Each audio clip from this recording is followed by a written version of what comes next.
একটি প্রত্যাবর্তী ইঞ্জিন তাপে 1/6 অংশকে কাজে রূপান্তর করে। যখন উৎসের তাপমাত্রা ঠিক রেখে গ্রাহকের তাপমাত্রা 62 ডিগ্রি সেলসিয়াস কমানো হয়, তখন ইঞ্জিনের দক্ষতা দ্বিগুণ হয়। গ্রাহকের তাপমাত্রা নির্ণয় করো। তাহলে এটা কি বইয়ের 19-20 সেশনে কি এসেছিল এই কোয়েশ্চেনটা। তাহলে তোমাকে এখানে প্রথম ধাপে তোমাকে বলে দিচ্ছে প্রত্যাবর্তী ইঞ্জিনটা কি তাপের 1/6 অংশ কি তাপে পরিণত করে। অংশটা কি মানে এত অংশটাকে কাজে পরিণত করে, যেহেতু কাজে পরিণত করে তাহলে এটা কি ইঞ্জিনের দক্ষতা, কারণ ইঞ্জিনটা কি করতেছে এত অংশ তাপকে সে কাজে পরিণত করে ফেলতেছে, তার মানে এটা তার এনার্জি বা তার কি দক্ষতা। তাহলে দ্বিতীয় ধাপে কি বলছে, যে বলছে যখন উচ্চ তাপমাত্রা আমি ঠিক রেখে যখন গ্রাহকের তাপমাত্রা 62 ডিগ্রি সেলসিয়াস কমায় ফেলবো, তখন আমার কি হবে ইঞ্জিনের দক্ষতা দ্বিগুণ কি বেড়ে যাবে। তাহলে গ্রাহকের তাপমাত্রাটা কি নির্ণয় করতে হবে।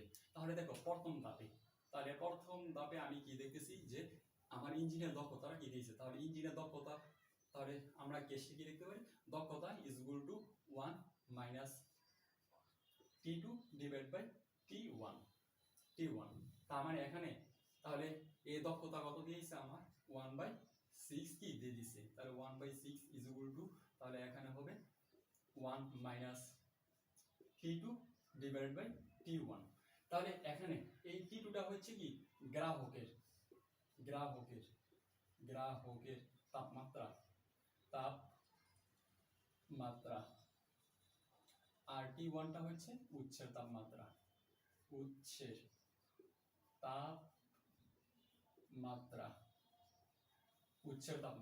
তাহলে আমরা কি জানি যে তাপ মানে উৎস থেকে তাপ কোথায় যাবে, গ্রাহকের কাছে কি চলে যাবে।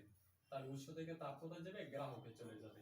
তাহলে উৎস থেকে তাপ যায় গ্রাহকের কি কাছে।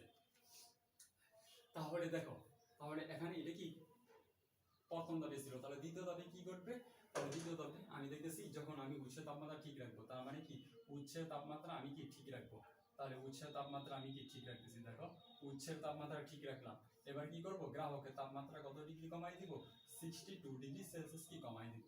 কমাই দিতে তাহলে আমার এটা হয়ে যাবে কত, দ্বিগুণ বেড়ে যাবে। আগে ছিল 1/6 কিন্তু এখন কি দ্বিগুণ কি বেড়ে গেছে, তাহলে এখানে হবে 1 মাইনাস, তাহলে সূত্র অনুসারে লিখতে হবে কত 1 minus T2 minus 62 divide by কত T1। তাহলে এটা কি আমরা কি লিখতে পারি, তাহলে এখান থেকে লিখি, তাহলে এখানে আমি কাটাকাটি করি, তাহলে এখান থেকে পাবো কত 1/3 পাবো ইজ ইকুয়াল টু 1 মাইনাস তাহলে এখানে আবার যদি ভাগ করে দেই তাহলে T2 divide by T1 minus এখানে 62 ডিভাইড বাই T1 কি লিখতে পারি।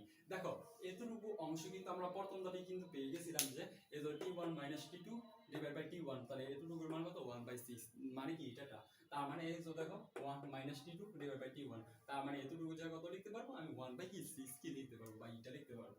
তার মানে এখানে কি লিখবো 1/3 ইজ ইকুয়াল টু, আর এখানে লিখবো 1/6 মাইনাস আর এখানে 62 ডিভাইড বাই কত T1টা কি চলে আসবে। তাহলে এখান থেকে আমার T1টা কত আসবে, তাহলে এখান থেকে আমি T1টা যদি বের করতে চাই তাহলে T1টা কি করব আমি কি বের করব। তাহলে T1টা যদি বের করতে চাই তাহলে এখান থেকে আমি ক্যালকুলেটর যদি করি তাহলে এখান থেকে আমি পাবো, তাহলে পাবো কত 372 ডিগ্রি 372 কেলভিন কি পেয়ে যাবো। তাহলে এটা কি কেলভিনে আসবে, তার মানে আমার তাপমাত্রা টেম্পারেচারটা কি আসবে কেলভিনে কি নিতে হবে। তাহলে আমি এখান থেকে এত কেলভিন কি পেয়ে গেলাম, বা এটাকে যদি আমি সেলসিয়াসে নিয়ে নিই, তাহলে সেলসিয়াসে নিলে আমি পাবো কত, তাহলে এখান থেকে যদি 272 যদি বিয়োগ করে দিই 273 যদি বিয়োগ করে দিই মানে 273 যদি বিয়োগ করে দিই তাহলে এখান থেকে আমি কি সেলসিয়াসে নিতে পারবো। তার মানে এখান থেকে 99 ডিগ্রি সেলসিয়াস কি চলে আসবে। তাহলে এখান থেকে 99 ডিগ্রি সেলসিয়াস কি চলে আসলো। এখন আমার এখান থেকে দেখো T1টা আমি কি বের করে পেয়েছি। তাহলে T1টা কি ছিল, T1টা কিন্তু ছিল কি উৎসের তাপমাত্রা। তাহলে উৎসের তাপমাত্রা আমি যেহেতু পেয়ে গেছি তাহলে এবারে কি আমি কি গ্রাহকের তাপমাত্রা কি নির্ণয় করতে পারবো। তাহলে আমি যদি দেখো প্রথম কেসে যদি আমি উৎসের তাপমাত্রা যদি বসাই দিই তাহলে কিন্তু আমি T2টা বা গ্রাহকের তাপমাত্রা কিন্তু পেয়ে যাই। তাহলে কি করব আমি এখানে উৎসের তাপমাত্রা থেকে গ্রাহকের তাপমাত্রাটা কি নির্ণয় করব। তার মানে এখানে এটা ইজ ইকুয়াল টু 1 মাইনাস এখানে ছিল T2 ডিভাইড বাই T1, তাহলে এটার মান ছিল কত 1/6 ইজ ইকুয়াল টু, তাহলে এখানে থাকবে 1 মাইনাস, তাহলে আমি এখান থেকে T1টা কত পাইছি, T1টা পাইছি আমি কেলভিনটা বসাতে হবে। তাহলে এখানে কত 372, তাহলে 372 72 পাইলাম এখানে। আর টি2টা কি আমি কি এখান থেকে বের করব, তাহলে টি2টা কি বের করতে হবে, তাহলে এখান থেকে যদি আমি ক্যালকুলেট যদি করি তাহলে টি2টা পেয়ে যাবো কত, তাহলে টি2টা আমি যে পেয়ে যাবো এখান থেকে ক্যালকুলেট করে তাহলে 310 কেলভিন কি পেয়ে যাবো।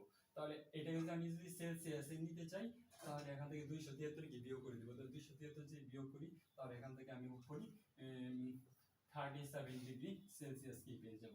তাহলে এই 37 ডিগ্রি সেলসিয়াসটা আমার হয়েছে কি গ্রাহকের তাপমাত্রা। তাহলে কার তাপমাত্রা, গ্রাহকের তাপমাত্রা, গ্রাহকের তাপমাত্রা। তাহলে কি আমি কি করলাম, এই উৎসের তাপমাত্রা থেকে গ্রাহকের তাপমাত্রা কি নির্ণয় করে কি ফেললাম। তাহলে এইটা কিন্তু অনেক কিন্তু ইজি, একদম কিন্তু ইজি কোয়েশ্চেন একটা।